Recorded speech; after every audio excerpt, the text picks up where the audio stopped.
নদী থেকে ছোট শিশু দুলালীকে গোসল করিয়ে বাড়িতে একা পাঠানোই যেন কাল ছিল দুলালীর জীবনে। কিছুক্ষণ পরই মা শাবনুর বাড়িতে এসে দরজা খুলেই দেখেন ঘরে মেয়ে দুলালীর দ্বিখণ্ডিত মরদেহ। সেই সংবাদে মিল্টন সমাদ্দারের বিরুদ্ধে অত্যন্ত গুরুতর কিছু অভিযোগ আনা হয়েছে। আসসালামু আলাইকুম দর্শক শ্রোতা, আপনারা জানেন যে মিল্টন সমাদ্দারকে ইতিমধ্যে গ্রেফতার করেছে পুলিশ। দর্শক শ্রোতায় মিল্টন সমাদ্দারের বিরুদ্ধে নাকি বিভিন্ন প্রতারণার অভিযোগ রয়েছে। অবশেষে মুখ খুলেন প্রধানমন্ত্রী, তিনি কি বললেন এবং এই দিকে আল্লামা মামুনুল হক সাহেবও মুক্তি পেলেন। দর্শক সব মিলিয়ে আজকের খবরটা কিন্তু খুব ইম্পর্টেন্ট একটি খবর, যার কারণে সম্পূর্ণ ভিডিওটা না টেনে দেখতে চেষ্টা করবেন। তো কথা না বলে চলুন আমরা ভিডিও মূল আলোচনা চলে যাই। ভিডিও মূল আলোচনা চলে যাওয়ার আগে আপনার কাছে আমার ছোটো করে একটু অনুরোধ, আপনি প্রত্যেক মুহূর্তের আপডেট পেয়ে তো অবশ্যই চ্যানেল সাবস্ক্রাইব করে দিবেন এবং পাশে থাকা বেল আইকনটি ক্লিক করে দিবেন, তাহলে প্রত্যেক মুহূর্তের আপডেটই সবার আগে পৌঁছাবে আপনার কাছে। দর্শক কথা না বেরিয়ে চলুন আমরা আসলে ঘটনাটাকে সে বিষয়ে আমরা বিস্তারিত দেখে আসি।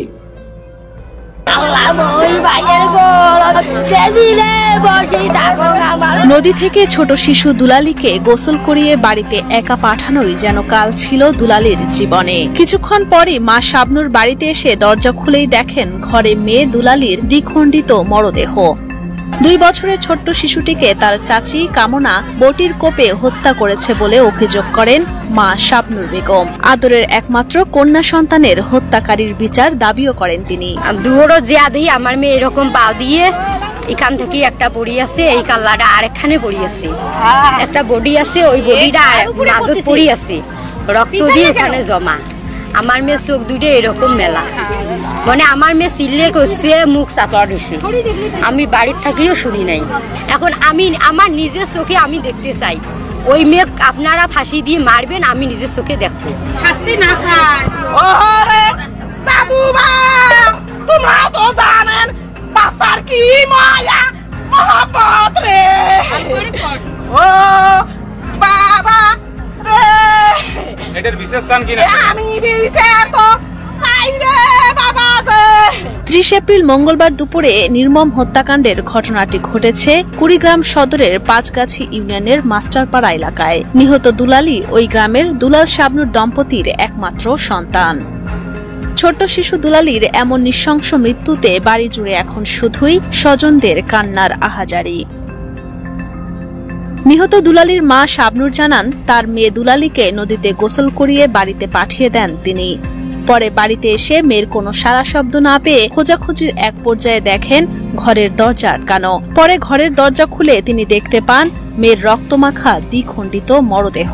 এখন আপনারা যদি না করেন তাহলে আমার বিচার তো আমার করাই লাগবে। এখন আমার জীবন আমি শেষ করে দেব।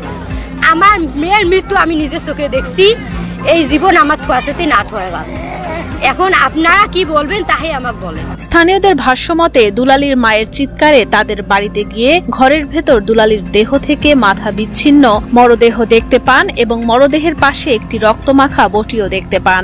পরে পুলিশে খবর দেন তারা। ওখান থেকে আমরা মনে করছি বাড়িতে মনে আগুন ধরছে নাকি, এর জন্য আসছি। তো ভাই স্পটে আসার পরে দেখি যে বাচ্চা মারা গেছে, ওর ধর একদিকে শরীর একদিকে। বিচার যাবো না, বিচার করা লাগবে ভালো বিচার। এই যেমন মারছে ওকে অমন মারা লাগবে। ওরে জাদু বাবার ঘর তোমাক মই কি কংলে, ও আল্লাহ রে মোর ভাস্তি আনিয়ে দিও ভালো করি মুই ছবি তুলিয়া দেবেন রে। পারিবারিক সূত্রে জানা যায়, ঘাতক কামনা দুলালের বড় ভাই সাইদুল ইসলামের স্ত্রী ও নিহত শিশুর আপন বড় চাচি। তবে কামনার পরিবার ও এলাকাবাসী জানায়, কামনা দীর্ঘদিন ধরে মানসিকভাবে অসুস্থ ছিলেন, তার চিকিৎসা চলছে। ঠিক কি কারণে শিশুটিকে হত্যা করা হয়েছে সে ব্যাপারে তাদের কাছ থেকে তাৎক্ষণিক কিছুই জানা যায়নি।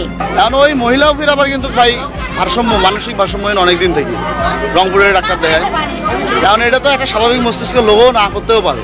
আর আমরা আসলে গ্রামবাসী, গ্রামের লোক মারামারি হলে হাইকে চাল হবে, এর বাইরে তো কিছু হয় না। আর একই বাড়িতে থাকে এরা, আমরা তো পাশের বাড়িতে থাকি। নির্মম এ মৃত্যুর ঘটনায় প্রাথমিকভাবে ঘাতক চাচি কামনাকে আটক করেছে পুলিশ। তবে ঘাতক মানসিক ভারসাম্যহীন কিনা তা পরীক্ষা নিরীক্ষার পর জানা যাবে এবং সেই অনুযায়ী তদন্ত সাপেক্ষে আইনানুগ ব্যবস্থা নেওয়া হবে বলে জানান অতিরিক্ত পুলিশ সুপার মোহাম্মদ রুহুল আমিন। অপরাধী তিনি মানসিকভাবে অসুস্থ কিনা এবং এর পিছনে, এই হত্যার পিছনে অন্য কোনো উদ্দেশ্য আছে কিনা সেটিও আমাদের। তো তো দর্শক, আপনার ভিডিওটি দেখলেন, এই ভিডিওটি দেখে যদি আপনার কোনো মন্তব্য থাকে তাহলে অবশ্যই কমেন্ট বক্সে কমেন্ট আপনার মূল্যবান মন্তব্য জানিয়ে দিবেন। দর্শক, এখন আমরা পরবর্তী আরেকটি ভিডিও দেখবো, যেটা দ্বারা আমরা আরও কিছু তথ্য আমরা জানতে পারবো। দর্শক, চলুন আমরা সেই ভিডিওটি বিস্তারিত দেখে আসি। সমাদদার এখন দেশের অন্যতম প্রধান আলোচনার বিষয়। মিল্টন সমাদদারকে নিয়ে গণমাধ্যম প্রথম একটি বিস্তারিত প্রতিবেদন প্রকাশ করেছে, দৈনিক কালবেলা সংবাদটি প্রথম প্রকাশ করেছে। সেই সংবাদে মিল্টন সমাদদারের বিরুদ্ধে অত্যন্ত গুরুতর কিছু অভিযোগ আনা হয়েছে। সেই অভিযোগের পরিপ্রেক্ষিতে সামাজিক যোগাযোগ মাধ্যম মিল্টন সমাদদারকে নিয়ে, মিল্টন সংবাদের নিউজকে নিয়ে সয়লাভ হয়ে গেছে এবং গত রাতে মিল্টন সমাদদারকে ডিবি গ্রেপ্তার করেছে। গ্রেপ্তারের পরে এখন সেটা মিল্টন সমাদদারের সেই সংবাদ আরও ডালপালা মিলছে। এই কারণে তার বিরুদ্ধে যে গুরুতর অভিযোগগুলো আনা হয়েছে, সেই অভিযোগগুলোর বিষয়ে নিজের থেকে জানার জন্যে গত 2 দিন ধরে ভাবছিলাম। তার বিরুদ্ধে যে অভিযোগ, বহুবিধ অভিযোগ আছে, কিন্তু সাধারণ মানুষের কাছে বা সামাজিক যোগাযোগ মাধ্যমে যে অভিযোগটি সবচেয়ে বেশি গুরুত্ব পেয়েছে সেটি হচ্ছে তিনি দরিদ্র অসহায় মানুষের কিডনি চুরি করে বিক্রি করেন বা কিডনি কেটে নিয়ে বিক্রি করেন, মানুষের অঙ্গ প্রত্যঙ্গ বিক্রি করেন, একজনেরটা আরেকজনের কাছে অর্থাৎ বিত্তবানদের কাছে বিক্রি করেন। এর বাইরে জমি দখল, আত্মসাৎ, কবর, মৃত মানুষের কবর দেয়া নিয়ে অস্বচ্ছতা ইত্যাদি ইত্যাদি অভিযোগ তার বিরুদ্ধে আছে। এবং প্রথমেই বলে নেই যে মিল্টন সমাদদারের যে টেলিভিশনের সাক্ষাৎকারগুলো দেখলাম, সামাজিক যোগাযোগ মাধ্যমে সাক্ষাৎকারগুলো দেখলাম, সেটা দেখে ধারণা করার যথেষ্ট যৌক্তিক কারণ আছে যে লোকটা একটু 2 নাম্বার টাইপের। যদিও সে কাজটা করছে মানবতার, অসহায় মানুষদের আশ্রয় দেয়ার, তো বোঝা যায় যে সেই অসহায় মানুষদের আশ্রয় দেয়া, মানুষের কাছ থেকে অর্থকরী সহায়তা পাওয়া, সেইগুলোতে অনেক অস্বচ্ছতা আছে, এটা বোঝা যায় তাকে দেখে। কিন্তু তার বিরুদ্ধে যে অন্যতম প্রধান বিষয় হয়ে উঠেছে কিডনি বিক্রি করা, অঙ্গ প্রত্যঙ্গ বিক্রি করা, এটা আসলে কতটা বাস্তবসম্মত। সাধারণ ধারণা থেকে আজকে সকালে আমি 4জন ডাক্তারের সঙ্গে কথা বলেছি। যেহেতু ডাক্তারদের অনুমতি নেয়নি তাদেরটা কোট করব, সেই কারণে আমি তাদের নাম বলছি না। তারা সবাই বাংলাদেশের খুবই গুরুত্বপূর্ণ ডাক্তার এবং প্রথম সারির ডাক্তার। যদি নিজের বোঝার জন্য আমি তাদের সঙ্গে কথা বলেছি। তাদের মধ্যে একটি যে এই যে কিডনি বিক্রি করার যে ব্যাপারটা, 4জন ডাক্তারের 4জনই যেটা বললেন, এবং আমি নিজেও সেটা জানি এই কারণে যে কিছু কিডনি ট্রান্সপ্লান্ট করেছেন এরকম কিছু মানুষের সঙ্গে আমার যোগাযোগ আছে, পরিচয় আছে। সেই কারণে জানি যে একজনের কিডনি আরেকজনের প্রতিস্থাপন, এটা হচ্ছে মেডিকেল সায়েন্সের সবচেয়ে সফিস্টিকেটেড অপারেশনগুলোর একটা। এই কাজটি কোনো অবস্থাতেই ওই মিল্টন সমাদদারের আশ্রয় কেন্দ্র বা পাশে একটি অপারেশন থিয়েটার তৈরি করে কয়েকজন ডাক্তার বা 1-2জন ডাক্তারকে দিয়ে কোনো অবস্থাতেই এটা করানো সম্ভব নয়। মিল্টন সমাদদারের পক্ষে একজনের কিডনি আরেকজনের কাছে বিক্রি করা, ওই রকমের যে সফিস্টিকেটেড অপারেশন থিয়েটার দরকার হয়, সফিস্টিকেটেড ডাক্তার দরকার হয়, সেটা মিল্টন সমাদদারের এখানে কোথাও নাই।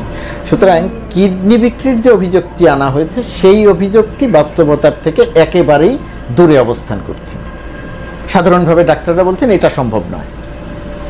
কিন্তু তার বিরুদ্ধে যে সমস্ত অভিযোগ আনা হয়েছে, এই কিডনি চুরি করে বিক্রি করা, একজনের কিডনি আরেকজনের কাছে বিক্রি করা, গরিবের কিডনি বড় লোকের কাছে বিক্রি করা, বিক্রি করে অর্থ আত্মসাৎ করা, এই অভিযোগটি প্রধান হয়ে উঠেছে।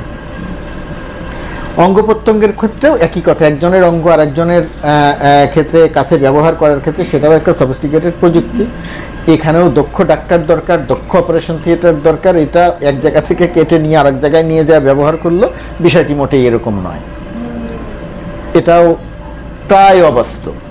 তার মানে হচ্ছে মিল্টন সমাদদারের বিরুদ্ধে যে অভিযোগগুলো আনা হচ্ছে বা সেই অভিযোগের সবচেয়ে বড়ভাবে যেটা সামাজিক যোগাযোগ মাধ্যমে ছড়িয়েছে, সেই অভিযোগটি প্রায় বাস্তবতা বিবর্জিত। এখানে বলে রাখা দরকার যে এই অভিযোগ দুটি বাস্তবতা বিবর্জিত হলেও মিল্টন সমাদদারকে আমি বলছি, তার আচার আচরণ, কথা বলার মধ্যে এক ধরনের টাউটবাটপাড়ির ব্যাপার আছে, বোঝা যায়।